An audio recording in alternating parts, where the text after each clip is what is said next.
you have people in your life who drive you nuts? Do you have a pet peeve? Something people do that makes you react like a dentist hit one of your nerves when drilling a tooth? One of mine is people talking at great length in a loud voice on an airplane. The truth is that what might feel like a hardwired, involuntary reaction to a maddening stimulus is not hardwired.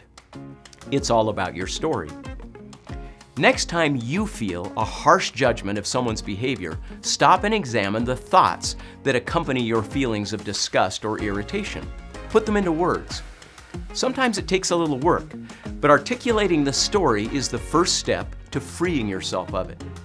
For example, when I get a jolt of disgust as someone is talking loudly, if I look inside rather than outside for the cause, I'll discover a story. This person is an inconsiderate, self-centered attention seeker. They probably actually think what they have to say is so riveting that they are doing us all a favor by broadcasting it. Now, I feel embarrassed even admitting all that, but there it is. If you want to reclaim your peace, the first step is to find what took it from you. And it's usually as much the story you're telling yourself about their behavior as it is the behavior of the other person. The second step is simple and almost immediately calming. I've learned that the best medicine for the disease of judgment is humility. You can't feel disgust until you assume a position of superiority.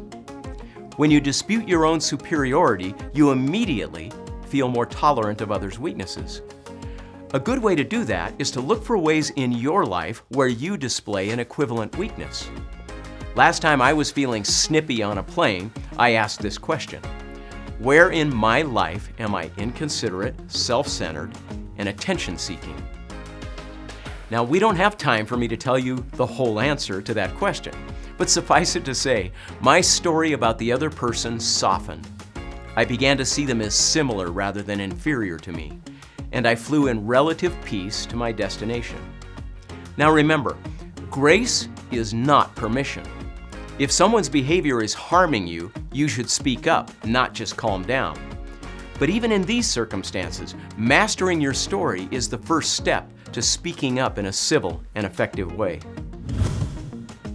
Visit cruciallearning.com/saythat for more tips and resources for how to speak up when it matters most.